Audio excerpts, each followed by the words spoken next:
Okay, so Isaiah 28, starting verse 1, of course. Woe to that wreath, the pride of, wreath stands for a crown, a sort of crown you wear on your head as a wreath. The pride of Ephraim's drunkards. Ephraim, of course, is the northern kingdom of Israel. Its dominant tribe was Ephraim. So Ephraim is often used as a word to refer to the northern kingdom in general. In fact, as we saw earlier, there's even a chance that at one point Ephraim and Israel themselves were kind of split into two different factions. Ephraim and then the fraction across the river. At any rate, Ephraim is the northern kingdom. This would seem to indicate that this part of the prophecy, at least, is speaking to Ephraim before its final fall in 722 BC. But who knows? He could be talking to Ephraim as though it's about to fall in order to warn Judah 20 years later about its upcoming invasion too. I don't know. I mean, like, this is one of the things, again, about prophecy that makes some of these sections difficult is the tense, okay? Whether they're talking in the present tense, the past tense, or the future tense, that doesn't necessarily give us a clear indication of when the prophet is speaking. Because there are times when the prophet, or God through the prophet, will speak of things that are in the future as though they've already happened. Okay, we read about this, of course, in Romans, where God speaks about things that have not happened yet as though they've already happened, because in his mind they have happened. And if they've happened in his mind, then they've as good as happened, even if in the course of time they have not yet happened. God knew from the beginning of the world that he was going to send Jesus to the cross to be a sacrifice for our sins. He knew that before he made anything. He knew that before he said, "Let there be light," in Genesis 1. And so based on that knowledge of what he was going to do at a certain point in history, he forgave men their sins before that happened. His forgiveness of sins before the cross was on the basis of the cross. It was not on the basis of the animal sacrifices that people offered to him in the days before the cross, even though he asked them to. He commanded them to offer those sacrifices. He was not forgiving sin on the basis of those sacrifices. He was forgiving sin on the basis of what he knew he would do at a certain point in history, which in our timeline ended up happening in the 30s AD sometime, probably the year 33 AD. But he had already made up his mind he was going to do that before he made anything, before he said, "Let there be light." So in that sense, it had already happened. In his mind, it had already happened. And so sometimes the prophets speak of things that are to come as though they already happened. Not only that they already are, current, present, but that they've already happened, past. And so it can be tricky. Okay, here we're talking to Ephraim. We seem to be talking about Ephraim in the present tense as though it hasn't fallen yet, which we know historically it fell in the year 722 BC, according to our calendar. But so he could be talking to Ephraim before its fall. Or he could be talking to Ephraim and acting as though it is still existing, even though it is not, because he's giving a warning to Judah about this is going to happen to you too if you're not careful. I don't know. Okay, I really don't. At any rate, here we go. Because this is one of the things you have to keep in mind. And you have to be aware of all this. And yeah, I wish I could give you a more definitive explanation. But with some of this stuff, you just can't. Okay? Woe to that wreath, the pride of Ephraim's drunkards, to the fading flower, his glorious beauty, set on the head of a fertile valley. That'd be the mountain on which Samaria was built.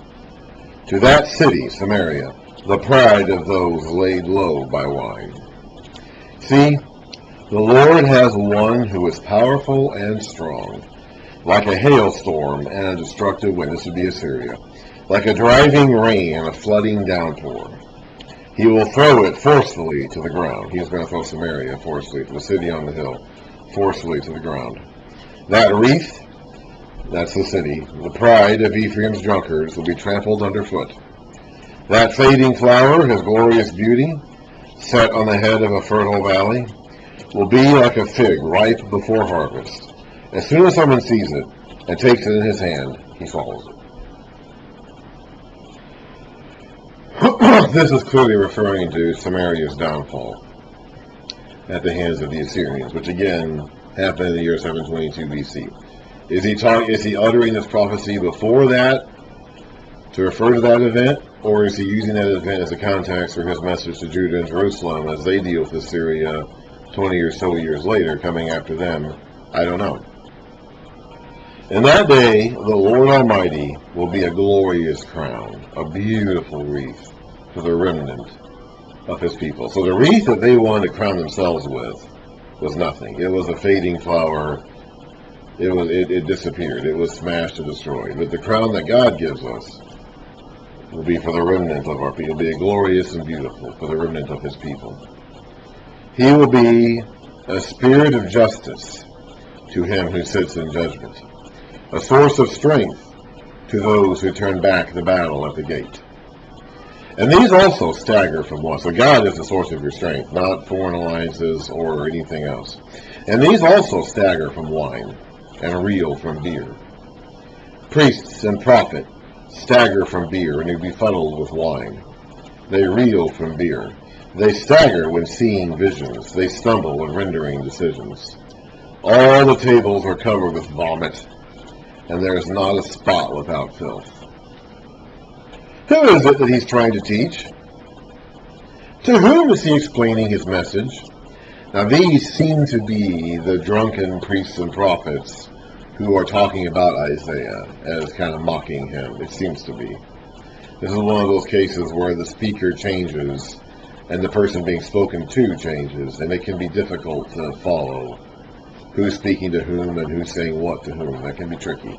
It seems to me as though we've gone from Isaiah talking about the prophets who are staggered from beer to the prophet, these drunken priests and prophets themselves talking about Isaiah. So who is it that he's trying to teach? To whom is he explaining his message? To children weaned from their milk? To those just taken from the breast, so to small children, immature children? For it is, do and do, do and do, rule on rule, rule on rule, a little here, a little there. This seems to be a form of gibberish, a form of like baby talk, so to speak. They're making fun of Isaiah and what he's trying to tell people. It seems like it. It seems like that's what they're saying. They're talking like babies or baby talk or very small children, and they're trying to make fun of what Isaiah is trying to teach people. Very well then. This is Isaiah speaking again. With foreign lips and strange tongues, God will speak to this people. So you don't want to hear my message. You make fun of my words. You say that what I'm speaking is just gibberish or baby talk, and no one understands it, no one wants to listen to it. So if you don't want to listen to my words and my message, God will speak to you with foreign lips and spoken strange tongues. That means captivity. You're going to be in the land of your enemies, and they're going to be speaking a language you don't understand as you're captive in their lands. Very well then. With foreign lips and strange tongues, God will speak to this people. To whom he said, these people to whom he had said, this is the resting place. Let the weary rest, and this is a place of repose. So God wants them to rest with him, but they would not listen. He had told them that this is the resting place. This is where you come to find your rest and your relief from your enemies, but they would not listen. So then, the word of the Lord to them will become, do and do, do and do, rule on rule, rule on rule, they will hear the Lord. So basically gibberish. Because they didn't want to hear it, they wanted no part. God had told them where to find their rest. God had told them where to find their peace. They would not listen to it. That goes back all the way to Isaiah's call, when he was told by God to go speak to these people who would never listen to him and would go into captivity and be desolate in there and leave their towns and places desolate before they listened to him. It's the same concept. We're being teaching this message from the beginning of an unwilling people who do not want to hear. And because they don't want to hear, God will speak to them in foreign tongues and strange languages and in baby talk. Because that's what they asked for. That's what they wanted. So they will go and fall backward, be injured and snared and captured. Therefore, hear the word of the Lord, you scoffers, who rule this people in Jerusalem. So now he's talking about Jerusalem. He had been talking about Ephraim and Samaria, but now he switches focus to Jerusalem. So it could be that he only used Ephraim at the beginning of this passage as an example to Jerusalem. So Ephraim's fall, although it's spoken of in the future tense almost, in the first few verses of 28, could be actually in Isaiah's past as he's speaking, because he's really speaking to Jerusalem. And he's using Ephraim to make it a point. Therefore, hear the word of the Lord, you scoffers, who rule this people in Jerusalem. You boast, we have entered into a covenant with death. With the grave we have made an agreement. When an overwhelming, now of course they don't see it that way. Whatever this covenant is they're talking about, and he's probably referring to a foreign alliance of some kind. I'm not sure which foreign alliance. He could even be talking about the alliance they had with Assyria itself. Because Ahaz did make an alliance with Assyria. He paid tribute to Assyria. So he could be talking about that. Or maybe he's talking about Hezekiah's attempts to make an alliance with Babylon or with Egypt. I'm not really sure. At any rate, I think that's what he's talking about. Some sort of foreign alliance. They don't think they've entered a covenant with death. But that's what Isaiah is calling it here. You boast, we have entered into a covenant with death. With the grave we have made an agreement. When an overwhelming scourge sweeps by, it cannot touch us. For we have made a lie our refuge, and falsehood our hiding place. Again, they wouldn't see it that way. They would not describe their actions or their attitudes or their beliefs in those terms. That's what Isaiah is talking about. They think a lot today, again, of people who want to believe that masks can protect them from getting COVID. We have a lot of people out there in the last 2 years who have put their faith in masks to save them from COVID, and that is not the source of your salvation, okay? This cloth mask you're wearing on your face, this surgical mask, is not going to save you from COVID. We have a lot of people who put their faith in these masks to do exactly that. And they made a lie their refuge. That's a lie. Okay, so that was never going to be anything other than a lie. And they believed it. They made that lie their refuge. They made that falsehood their hiding place. So this is what the sovereign Lord says. See, I lay a stone in Zion, a tested stone, a precious cornerstone for a sure foundation. The one who trusts will never be dismayed. So there is a source of strength and hope. It's not in whatever lie these people are believing. And it's not identified explicitly. Again, it's probably referring to some foreign alliance, so it doesn't clarify which one. But that's not going to save you. But this cornerstone, this special stone, is going to save you. I will make justice the measuring line, and righteousness the plumb line. Hail will sweep away your refuge, the lie. We read about this hailstorm back in the earlier part of chapter 28. The Lord is going to talk about Ephraim. The Lord will send one who is powerful and strong, like a hailstorm with such a wind. So, and then I said that was referring to Assyria, which came and destroyed Samaria. So this hail is going to sweep away Jerusalem's refuge, the lie. And water will overflow your hiding place. So you're going to be forced to confront reality. You've been believing in this lie and taking comfort and solace in this lie, but you're going to be forced to confront reality. Your covenant with death will be annulled. Your agreement with the grave will not stand. When the overwhelming scourge sweeps by, you will be beaten down by it. Now, they had assumed they would not be. They made this covenant because they thought that would keep them safe, and that's not going to happen. And they're going to have to confront that. They're going to have to face reality that these methods they've taken to protect themselves from this upcoming scourge are not going to work. As often as it comes, it will carry you away. Morning after morning, by day and by night, it will sweep through. The understanding of this message will bring sheer terror, because the things that you put your faith in to save you are not going to save you. And when you realize that, and you will be forced to realize that, you'll be terrified. We see that again today, too, with our reaction to COVID. Last winter, it became basically obvious beyond any reasonable argument these masks weren't doing anything to save us from COVID. That was when Omicron, the variant we call Omicron, started spreading around, and everyone was catching COVID even if they wore masks all the time. And boy, did people freak out about that. That was something that we just could not handle. We could not accept that these masks were not keeping us safe from COVID.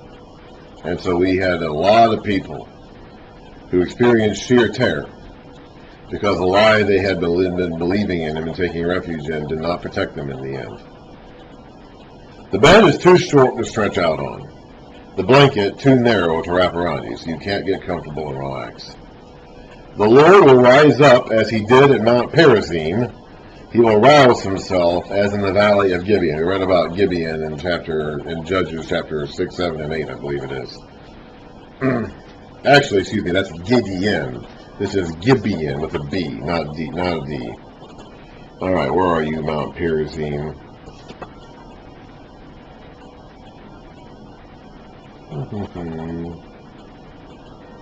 I should have this on hand.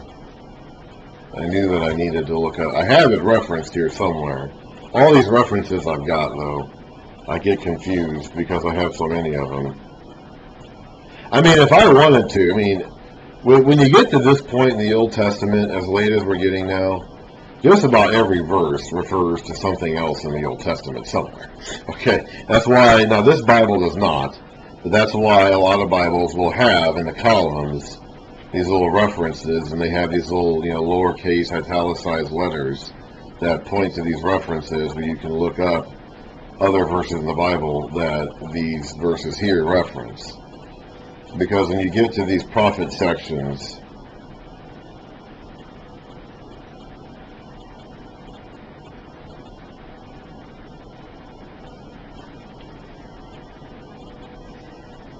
there it is. When you get to these prophet sections, you do start getting, and that's one of the things that makes them tricky. That's one of the things that makes the prophets difficult, is because they're not speaking in a vacuum.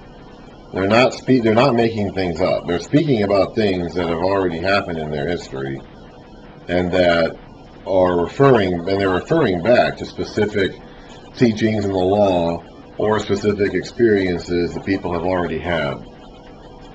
And just about every verse in the prophets refers to something or another. In the case of Mount Perazim, we're talking about something that happened in David. In 2 Samuel chapter 5, he's fighting, this is in the early days of his reign as king, and he's dealing with the Philistines, his, classic enemies. And so in chapter 5, 2 Samuel 5, verse 17, when the Philistines heard that David had been anointed king over Israel, they went up in full force to search for him. But David heard about it and went down to the stronghold. Now the Philistines had come and spread out in the valley of the Ephraim.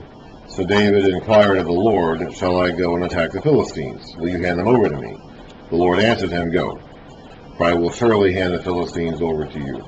So David went to Baal Perazim, that's this mountain we're talking about here, and there he defeated them.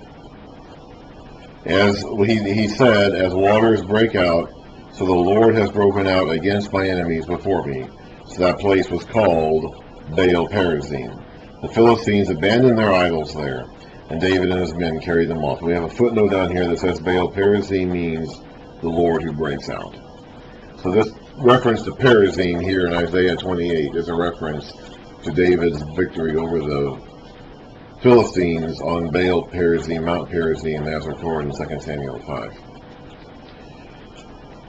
To do his work. So the Lord will rise up, as he did in these previous incidents, to do his work, his strange work, and perform his task, his alien task. And that task is disciplining his children by sending the Assyrians after them. This is a strange thing for him to do. This isn't what he's supposed to do. This isn't what he wants to do. This isn't what he should have to do. But he's doing it. So it's strange. It's his work, it's his task, but it's strange and it's alien. Now, stop your mocking, or your chains will become heavier. The Lord Almighty, has told me of the destruction decreed against the whole land. Listen and hear my voice. Pay attention and hear what I say. When a farmer plows for planting, does he plow continually? Does he keep on breaking up and harrowing the soil? When he has leveled, now listen, these are rhetorical questions. I'm not a farmer, okay? The answer to these questions is no. Eventually he stops doing this to do something else. But I'm not a farmer, so the technicalities of this don't mean a lot to me because I'm not a farmer. But these are rhetorical questions that should be obvious to anybody listening to Isaiah. When he has leveled, excuse me, when he has leveled the surface, does he not sow caraway and scatter cumin? How do you pronounce that? I don't know, honestly. Does he not plant wheat in its place, barley in its plot, and spelt in its fields? So you put everything where it belongs, where it needs to go. His God instructs him and teaches him the right way. Caraway is not thrashed with a sledge, nor is a cartwheel rolled over cumin. Caraway is beaten out with a rod, and cumin with a stick. So you put everything has its place, and everything has its own proper way of being done. There's an order to this. Grain must be ground to make bread, so one does not go on threshing it forever. Though he drives the wheels of his threshing cart over it, his horses do not grind it. All this comes from the Lord Almighty, wonderful in counsel, and magnificent in wisdom. So in other words, God has set an order to things. He has divined and devised and fashioned the world in such a way as for it to be orderly. There are certain places for certain things and certain ways of doing certain activities.